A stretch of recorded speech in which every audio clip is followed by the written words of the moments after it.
Pagdating sa bansa mula sa kanyang pagbisita sa iba't ibang lugar sa Middle East, nagtungo si Pangulong Duterte sa Batangas para bisitahin ang labi ni 2nd Lieutenant Estelito Saldua Jr. na nasawi sa bakbakan sa Abu Sayyaf sa Bohol. May report si Gads Rodelas. Dumalaw na sa labi ni 2nd Lieutenant Estelito Saldua Jr. sa San Jose, Batangas si Pangulong Rodrigo Duterte pasado alas 7 ng umaga kanina matapos ang biyahe nito sa Middle East. Naging emosyonal ang pagdalaw ng Pangulo na nilimitahan lamang sa kanyang mga kasama at sa pamilya ng namayapang opisyal. Pinagbawal din ng media sa lugar upang magkaroon ng pribadong oras ang Pangulo sa mga ito. Ayon sa Pangulo, hindi niya maaaring pigilan ang opensiba ng militar sa mga bandidong Abu Sayyaf dahil mapapasubo ang mga susunod na henerasyon. Mapinigilan ko ang sumunod na henerasyon mapapasubo.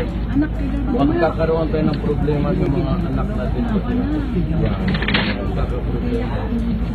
$4 million na ang may tama eh. Wala akong gagawin. Rarami na rarami. So, hindi ako pwedeng kumatras yan. Makulong, di makulong na. Makulong naman ako para sa inyo. Hindi naman magyayari pakulo yun eh. Hindi magyayari yun. Madaming tao na sa likod mo. Madaming tao na sa likod mo kaya hindi magyayari yun. Salamat po, sir. Thank you po. Salamat po, ingat po. Marami rin ba sabihin mo sa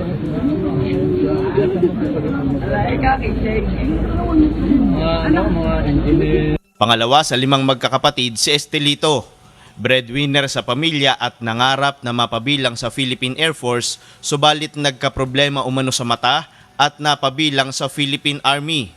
Naging sharpshooter ng M16 rifle ang opisyal na di umano ay nakapatay sa Abu Sayyaf Sub-Commander Muammar Askali alias Abu Rami. Samantala, nakatakda namang ilibing ang mga labi ng opisyal sa linggo, Abril 23, sa pribadong libingan sa San Jose, Batangas na itinuturing na batang bayani na nagbuwis ng buhay para sa kanyang bayan. Mula sa Batangas para sa Eagle News, Gads Rodelas, IM1 with 25.